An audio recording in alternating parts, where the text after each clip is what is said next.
mana barumsaa.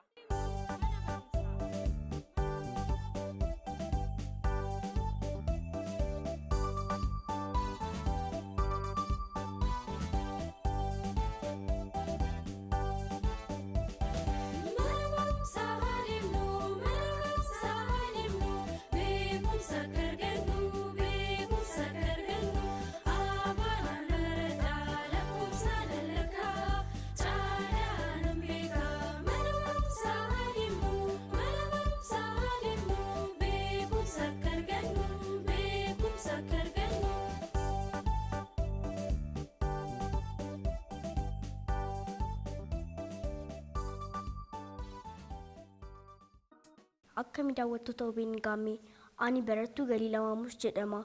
Mana barumsaa Hawaasa Yuunivarsiitii Saayinsii fi Teekinooloojii Adaamaa irraan dhufe kutaa 5ffaan baradha. Har'a isiniif dhiyeessu argama dhugaa Itoophiyaadha. Duraan dursee waa'ee argama dhugaa isiniif ibsa. Argama dhugaan naannoo yookiin biyyi tokko sarara yaada dagalee fi gadee fayyadamuun argama sirra kan ibsudha. Argamni dhugaa Itoophiyaa dagaleedhaan kibba Itoophiyaa naannoo Oromiyaa fiixee Moyyaalee irraa kaasee hanga kaaba Itoophiyaa naannoo Tigraay fiixee baadimmatti kan dheeratu yoo ta'u, gadeedhaan immoo dhiha Itoophiyaa naannoo Gaambeellaa fiixee Akooborraa hanga baha Itoophiyaa naannoo Sumaalee fiixee Ogaadeerratti dheerata. Argama dhugaa Itoophiyaa kan baradhe argamni dhugaa Itoophiyaa fiixee naannoo kibba Itoophiyaa naannoo Oromiyaa fiixee Moyyaalee irraa kaasee hanga kaaba Itoophiyaa naannoo Tigraay fiixee baadimmetti fi dhiha Itoophiyaa naannoo Gaambeellaa fiixee Akooborraa kaasee hanga kaaba baha Itoophiyaa naannoo Somaaliyaa fiixee Ogaadeetti akka dheeratu irraa baradheen jira. Isinis wantoota garaagaraa akka irraa baratan abdiin qaba. Waan na dhaggeeffattaniif guddaa galatoomaa. Haa deemnu mana barumsaa.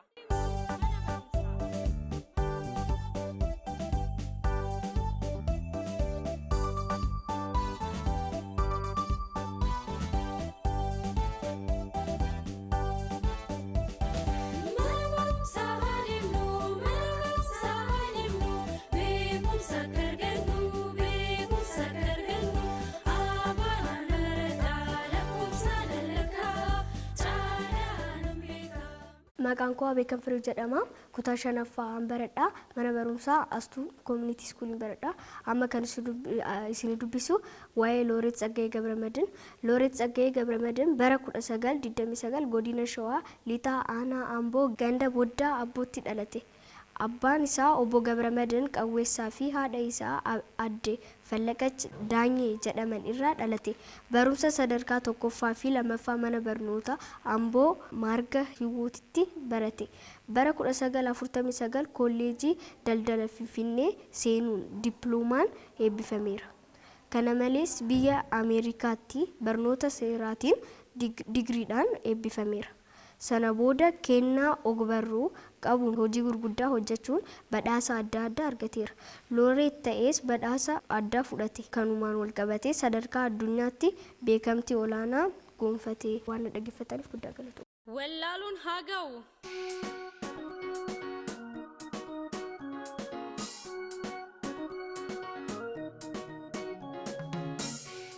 Akkam bultan ijoollee gaammee daawwattan maqaan koo Miltee Edisaan jedhama. Kan irraa dhufes mana barumsaa Hawaasa Yuunivarsiitii Saayinsii fi Teekinooloojii Adaamaa jedhamu kan beekamudha. Kutaan kiyya kutaa 4ffaa yoo ta'u, amma kitaaba barataa kutaa 6ffaa irraa saayinsii naannoorraa akaakuu harawwan baha Afrikaa kan isinii dubbisu ta'a. Kanaan dura garuu dubbisuun faayidaa adda addaa qaba. Innis hubannoo fi beekumsa gahaa akka qabaannuuf yeroon rakkoo adda addaa nutti mudatu immoo akka itti fayyadamnuuf kan nu gargaarudha jechuudha. Amma gara dubbisa kiyyaatti seena. Akaakuu harawwan baha Afrikaa jedha. Harawwan baha Afrikaa kan uumamaa fi namtolchee jedhamuun bakka lamatti qoodamuu danda'u. Harawwan uumamaa keessaa hara Viktooriyaa, hara Taangaanikaa, hara Maalaawii, hara Turkaanaa, hara Xaanaa, hara Caamoo, hara Laangaanoo, hara Albeertii, hara Kiyoogaa, hara Kiivuu fi hara Idwaard kanneen beekamoo ta'anidha.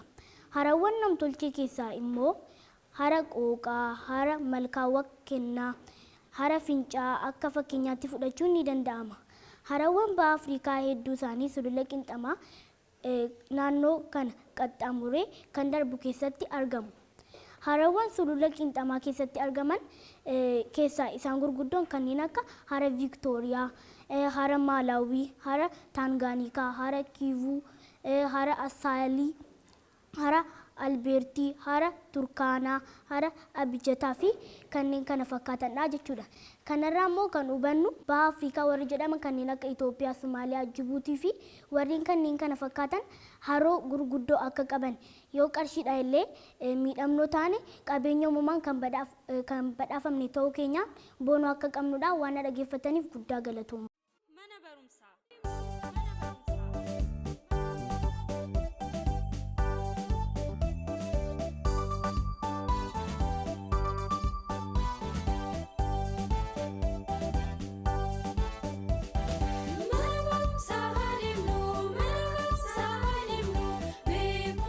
Maqaan kennaa Rabbii Tazarraa jedhama. Mana barumsaa Hawaasa Yuunivarsiitii Adaamaarraa kutaa jaaffa'aa. Kanan isin dubbisu araada miidiyaa hawaasummaa fi miidhaa isaa. Namoonni haalota adda addaa irraa kan ka'e araada adda addaatiif saaxilamu. Haalonni kunneenis baay'een isaanii ilaalchummaa namoonni araadaan qabaman kaasan irraa maddu. Akka ilaalcha isaaniitti araada adda addaatiif saaxilamuun dhiphu baleessa qofummaa irraanfachiisa. Meera gaarummaa fi boqonnaa namaaf kenna kan jedhan fa'i.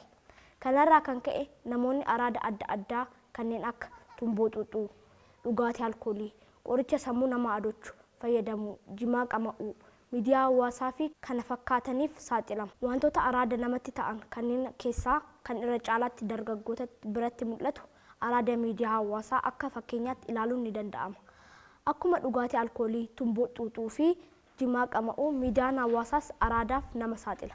Kunis araada kanneen akka feesbuukii, immoo teelegiraamii fi kanneen kana fakkaatan dabalata. Namoonni araada kanaan qabaman hiriyoota irraa adda bahuun qoba galeeyyii ta'u. Firaa fi hiriyaa irraa adda bahuun namoota wal hin beeknee fi walitti dhufeenya hin qabne wajjin akka yeroo dabarsan taasisa. Akkasumas yeroo sochii qaamaa itti hojjetan dhabamsiisuun yeroo baay'ee mana keessa akka turan taasisa. Kun immoo dhibee sammuuf akka saaxilaman taasisa. Ani dubbisa kanarraa kanan hubadhe araada fayyadamuun waan badaa akka ta'e. Isinis dubbisa kanarraa waan baay'ee akka irraa hubattan abdiin qaba. Waan dhaggeeffatan guddaa galatooma. Haa deemnu mana barumsaa.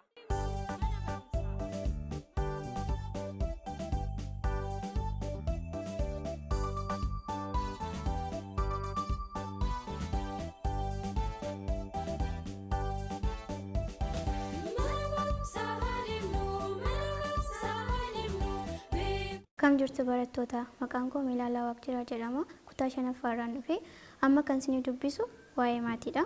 Maatiin gamtaa namootaa walitti hidhatiinsa qabaniiti. Walitti hidhatiinsi maatii tokko karaa adda addaatiin mul'achuu danda'a. Fakkeenyaaf karaa gaa'ilaan, fuudhaa fi heerumaa, guddifachaa akkasumas dhiigaan ta'uu danda'a. Maatiin tokko miseensota garaagaraa qabaachuu danda'a. Isaanis haadha, abbaa, ijoollee, akkoo, akaakayyuu fi kan kana fakkaatan dabalata. Miseensonni maatii kunis gahee mataa mataa isaanii qabu. Fakkeenyaaf haatii fi abbaan maatii isaanii hoogganu. Ijoollee isaaniis aadaa fi safuu barsiisu. Ijoolleen ammoo aadaa fi safuu ofii beekanii hojiirra oolchu. Waan humni isaanii danda'us maatii isaanii gargaaru. Waan dhaggeeffataniif galatoomaa. Wanta kanarraa kan hubadhe maatii walitti hidhatiinsa ta'ee innis immoo gamtaa namootaa ta'ee gamtaa akkoo, akaakayyuu, abbaa, haadha kan qabudha. Abbaa fi haati mana isaanii hoogganu. Mana hoogganuu qofa osoo hin taane ijoolleen isaanii safuu akka beekanii guddatan ni taasisu. Ijoolleen immoo safuu kana hojiirra oolchuudhaan maatii isaaniif ajajamoo ta'u. Haa deemnu mana barumsaa.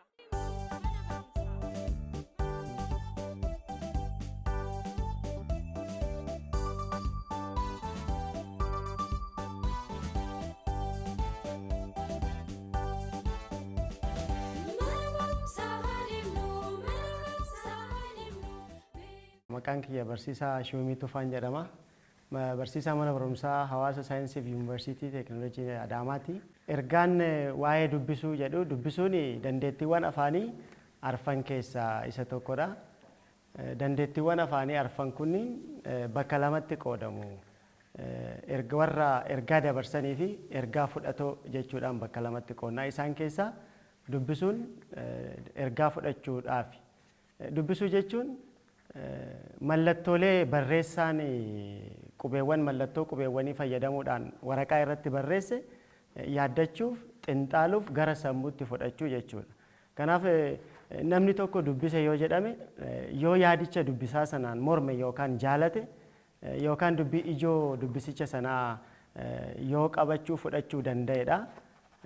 Kanaaf dubbisuu kana immoo barattoonni naannoo hawaasa itti dhalatan osoo hin taane erga mana barumsaa galanii horachuu waan danda'aniif gosoota dubbisuu keessaa fakkeenyaaf barataan mana barumsaa keessattuu kutaa mana kitaabaa keessa taa'ee gosoota dubbisaa keessaa gosa dubbisa callisaa gargaaramuu jira, gosa dubbisa sagalee ol kaasuu fayyadamuutu jira.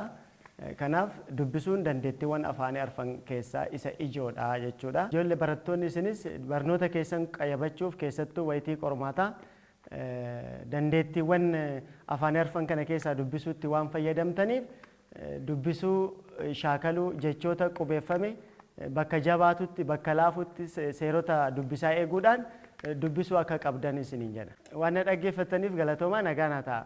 Haa deemnu mana barumsaa.